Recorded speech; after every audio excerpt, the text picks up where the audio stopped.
Gujarat Titans की team के खिलाफ लखनऊ सुपर जायंट्स की टीम के गेंदबाजों का आया तूफान, टीम ने रचा इतिहास, जीता मुकाबला। नमस्कार दोस्तों, स्वागत है एक बार फिर हमारे चैनल में। लखनऊ सुपर जायंट्स और गुजरात टाइटंस की टीम के बीच आईपीएल 2024 का 21वां महामुकाबला खेला गया, जहां पर दमदार परफॉर्मेंस करते हुए गुजरात टाइटंस की टीम के खिलाफ लखनऊ सुपर जायंट्स की टीम ने ऐतिहासिक जीत दर्ज करी है। तो दोस्तों, इस वीडियो में हम आपको बताएंगे इस महामुकाबले का पूरा हाईलाइट, आखिरकार किस तरह से दमदार परफॉर्मेंस करते हुए गुजरात टाइटंस की टीम को लखनऊ सुपर जायंट्स की टीम ने हराकर ऐतिहासिक जीत दर्ज करी। इस महामुकाबले का पूरा हाईलाइट जानने के लिए इस वीडियो को एंड तक जरूर देखें। साथ ही चैनल को सब्सक्राइब नहीं किया है तो आईपीएल से जुड़ी हर एक लेटेस्ट अपडेट के लिए चैनल को सब्सक्राइब करके बेल आइकन जरूर दबा लें। अगर लखनऊ सुपर जायंट्स की टीम की इसी ऐतिहासिक जीत के साथ खुश हैं तो इस वीडियो को एक लाइक जरूर करें। तो दोस्तों, हम बात करें इस मुकाबले की शुरुआत से, तो आज के इस मुकाबले में सिक्का उछला लखनऊ सुपर जायंट्स की टीम के कप्तान केएल राहुल ने और गिरा भी उन्हीं के पक्ष में, यानी कि लखनऊ सुपर जायंट्स की टीम ने इस मुकाबले में टॉस जीता और पहले बल्लेबाजी करने का फैसला किया। इस टीम की तरफ से पारी की शुरुआत करने उतरे थे कप्तान केएल राहुल, तो उनके साथ थे क्विंटन डिकॉक, जहां पर क्विंटन डिकॉक ने दूसरी गेंद पर शानदार शॉट खेला, बैकवर्ड स्क्वायर लेग के ऊपर से बाउंड्री लाइन के पार भेजते हुए गेंद को छक्का जड़ा। लेकिन इसी ओवर की चौथी गेंद पर उनादकट ने क्विंटन डिकॉक को चलता कर दिया, नूर अहमद के हाथों से कैच आउट करवाया, जो कि 4 बॉलों पर 6 ही रन बना सके और इनको पेवेलियन की राह देखनी पड़ी। तो इसके बाद केएल राहुल का साथ देने मैदान पर उतरे देवदत्त पाटिकल, जहां पर देवदत्त पाटिकल ने भी बेहतरीन परफॉर्मेंस किया। तीसरे ओवर की पहली गेंद पर उमेश यादव की गेंद का शानदार आगाज किया, स्क्वायर लेग के ऊपर से गेंद को बाउंड्री लाइन के पार भेजते हुए चौका जड़ा। लेकिन इसी ओवर की दूसरी बॉल पर उमेश यादव ने पाटिकल को भी चलता कर दिया, शंकर के हाथों से इनको कैच आउट करवा दिया, जो कि आज के मुकाबले में 7 बॉलों पर 7 रन बनने के बाद चलते बने। आखिरी में कप्तान केएल राहुल का साथ देने मैदान पर उतरे मार्कस स्टोइनिस, जहां पर चौथे ओवर की पहली गेंद जो कि जॉनसन डालने आए थे, राहुल ने इनकी गेंद का शानदार आगाज किया, मिड ऑफ की तरफ गेंद को बाउंड्री लाइन के पार भेजते हुए चौका जड़ा। तो इसी ओवर की दूसरी गेंद पर इन्होंने एक बार फिर गेंद को बाउंड्री लाइन के पार भेजा, बैकवर्ड पॉइंट की तरफ एक और शानदार बाउंड्री जमाई और चौका जड़ दिया। तो इसी ओवर की तीसरी गेंद पर स्टोइनिस ने शानदार परफॉर्मेंस करते हुए जॉनसन की गेंद का बेहतरीन आगाज किया और यहां पर मिड ऑफ की तरफ गेंद को बाउंड्री लाइन के पार भेजते हुए चौका जड़ा।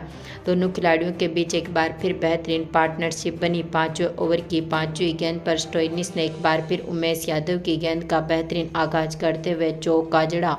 तो इसके बाद 7वें ओवर की तीसरी गेंद पर भी स्टोइनिस के बल्ले से एक और चौका देखने को मिला था, यानी कि यहां पर टीम ने पावर प्ले में 50 रनों तक स्कोर को पहुंचाया था। तो इसके बाद 8वें ओवर की पहली गेंद पर केएल राहुल ने एक बार फिर कवर पॉइंट की तरफ गेंद को बाउंड्री लाइन के पार भेजा और चौका जड़ दिया। तो दमदार फॉर्म में उतरे स्टोइनिस ने भी बेहतरीन पारी खेली, जहां पर 11वें ओवर की तीसरी गेंद पर जो कि मोहित शर्मा डालने आए थे, इनकी गेंद का शानदार आगाज किया, डीप मिड विकेट की तरफ गेंद को बाउंड्री लाइन के पार भेजते हुए चौका जड़ा।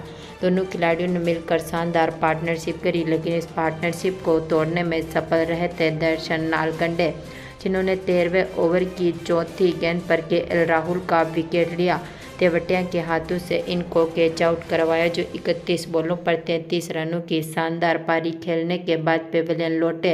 इसके बाद मार्कस स्टोइनिस का साथ देने मैदान पर उतरे निकोलस पूरन, जहां पर स्टोइनिस ने दमदार परफॉर्मेंस करते हुए यहां पर 15वें ओवर की पहली गेंद पर छक्के के साथ अपनी 50 जमाई। तो इसके बाद इसी ओवर की चौथी गेंद पर इन्होंने एक बार फिर नालकंडे की गेंद का बेहतरीन आगाज किया, लॉन्ग ऑन के ऊपर से गेंद को बाउंड्री लाइन के पार भेजते हुए छक्का जड़ा। लेकिन इसी ओवर की 5वीं गेंद पर नालकंडे ने स्टोइनिस को भी चलता कर दिया, शंकर के हाथों से इनको कैच आउट करवा दिया, जो कि 43 बॉलों पर 58 रनों की शानदार पारी खेलने के बाद पेवेलियन लौटे। टीम ने यहां पर 15 ओवर तक अपने स्कोर को 115 रनों के पार पहुंचाया। आखिरी में निकोलस पूरन का साथ देने मैदान पर उतरे आयुष पदोनी, जिन्होंने यहां पर 16वें ओवर की दूसरी गेंद पर कवर और मिड ऑफ के बीच में से गेंद को बाउंड्री लाइन के पार भेजते हुए चौके के साथ अपना खाता खोला। तो उनके साथ ही शानदार फॉर्म में उतरे थे निकोलस पूरन ने भी बेहतरीन परफॉर्मेंस किया। 18वें ओवर की दूसरी गेंद पर मोहित शर्मा की गेंद का शानदार आगाज करते हुए लॉन्ग ऑन के ऊपर से गेंद को बाउंड्री लाइन के पार भेजा और छक्का जड़ दिया। तो इसी ओवर की चौथी गेंद पर आयुष बदोनी के बल्ले से भी लॉन्ग ऑन के ऊपर से एक और दमदार बाउंड्री देखने को मिली और इन्होंने चौका जड़ा। तो इसी ओवर की पांचवी गेंद पर बदोनी ने यहां पर बैकवर्ड पॉइंट और थर्ड मैन के बीच में से गेंद को बाउंड्री लाइन के पार भेजा और चौका जड़ दिया। लेकिन यहां पर 19वें ओवर की पहली गेंद पर राशिद खान ने बदोनी का विकेट लिया। यादव के हाथों से इनको कैच आउट करवाया जो 11 बॉलों पर 20 रन बनने के बाद चलते बने। तो इसके बाद इसी ओवर की तीसरी बॉल पर निकोलस पूरन ने एक बार फिर शानदार परफॉर्मेंस किया। राशिद खान की गेंद का शानदार आगाज किया, डीप मिड विकेट की तरफ गेंद को बाउंड्री लाइन के पार भेजते हुए छक्का जड़ा। तो इसके बाद इसी ओवर की दूसरी गेंद पर निकोलस पूरन के बल्ले से यहां पर स्क्वायर लेग के ऊपर से दमदार छक्का देखने को मिला था। यानी कि आज के मुकाबले में टीम ने दमदार परफॉर्मेंस करते हुए अपने 5 विकेट खोने के साथ ही यहां पर 163 रन बना दिए। यानी कि 164 रनों का टारगेट अब गुजरात टाइटंस की टीम के सामने रख दिया। हम बात करें इस टीम की शुरुआत से, तो इस टीम की तरफ से पारी की शुरुआत करने उतरे थे कप्तान सुमन गिल, तो उनके साथ से साई सुदर्शन, जहां पर दोनों ही खिलाड़ियों ने टीम को काफ़ी मजबूत शुरुआत दिलाई। पहले ओवर में काफ़ी कमाल का परफॉर्मेंस किया। दूसरे ओवर की चौथी गेंद पर साई सुदर्शन ने चौके के साथ अपना खाता खोला।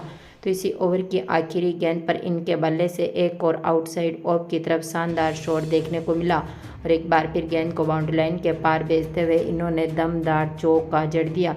तो इसके बाद चौथे ओवर की पहली गेंद पर सुदर्शन ने एक बार फिर शानदार शॉट खेला। उमेश यादव की गेंद का बेहतरीन आगाज किया और मिड ऑफ की तरफ गेंद को बाउंड्री लाइन के पार भेजते हुए दमदार चौका जड़ दिया।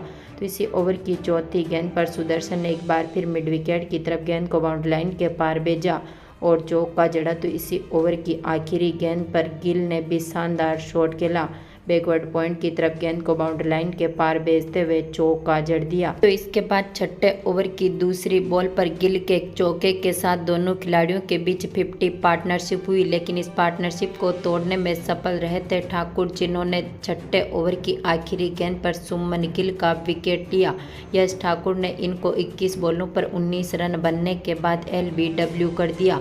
तो इसके बाद सुमन गिल के पेविलियन लौटने के बाद पारी को संभालने उतरे यहाँ पर दमदार फॉर्म में उतरे साई सुदर्शन के साथ केन विलियमसन, जिन्होंने काफ़ी बेहतरीन शॉट खेले। लेकिन आज के मुकाबले में 8वें ओवर की दूसरी बॉल पर ही रवि बिश्नोई की गेंद का शिकार हो गए, जो कि आज के मुकाबले में 5 बॉलों पर मात्र 1 ही रन बना सके और इनको भी पेविलियन की राह देखनी पड़ी। आखिरी में सुदर्शन का साथ देने मैदान पर उतरे श्रांत, जहां पर आज के मुकाबले में ये भी कुछ खास करते हुए नहीं दिखे। हालांकि यहां पर 9वें ओवर की पहली गेंद पर कुणाल पांड्या ने साई सुदर्शन का विकेट लिया।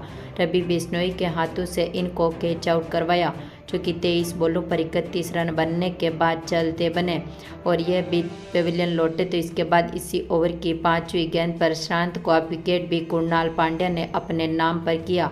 बदोनी के हाथों से इनको कैच आउट करवा दिया, जो 5 बॉलों पर मात्र 2 ही रन बना सके।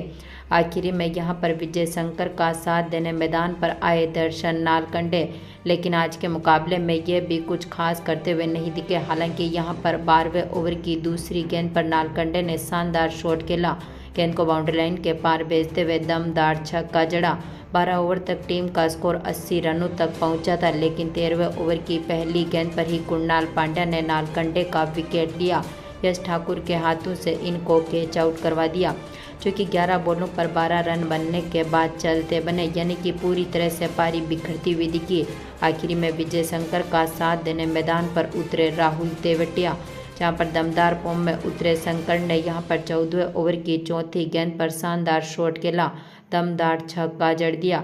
लेकिन इसके बाद टीम का एक और बड़ा विकेट गिरा शंकर के रूप में 15वें ओवर की दूसरी गेंद पर राहुल के हाथों से यश ठाकुर ने इनको कैच आउट करवा दिया, जो कि 17 बॉलों पर 17 रन बनने के बाद चलते बने। तो इसी ओवर की 5वीं गेंद पर राशिद खान भी यहां पर यश ठाकुर की गेंद का शिकार हुए, जो 3 बॉलों पर अपना खाता भी नहीं खोल सके और ये भी पेविलियन लौटे। इसके बाद तेवतिया का साथ देने मैदान पर उतरे उमेश यादव, लेकिन आज के मुकाबले में ये भी कुछ खास करते हुए नहीं दिखे और 16वें ओवर की आखिरी गेंद पर नवीन उल हक ने उमेश यादव को भी चलता कर दिया। डिकॉक के हाथों से इनको कैच आउट करवाया, जो कि 4 बॉलों पर मात्र 2 ही रन बना सके और ये भी चलते बने। तो इसके बाद 17वें ओवर की पहली गेंद पर तेवतिया ने शानदार शॉट खेला, छक्का जड़ा। तो इसी ओवर की तीसरी बॉल पर इनके बल्ले से एक और छक्का देखने को मिला, लेकिन यहां पर दमदार फॉर्म में उतरे लखनऊ सुपर जायंट्स की टीम ने इस मुकाबले को ऐतिहासिक तरीके से जीतकर अपने नाम पर किया और गुजरात टाइटंस की टीम के खिलाफ ऐतिहासिक जीत दर्ज करी है। तो दोस्तों, आपको क्या लगता है, क्या गुजरात टाइटंस की टीम इस बार क्वालिफाई में पहुंच पाएगी? अपनी कीमती राय कमेंट बॉक्स में ज़रूर दें और इस वीडियो को ज़्यादा से ज़्यादा लाइक और शेयर ज़रूर करें। धन्यवाद।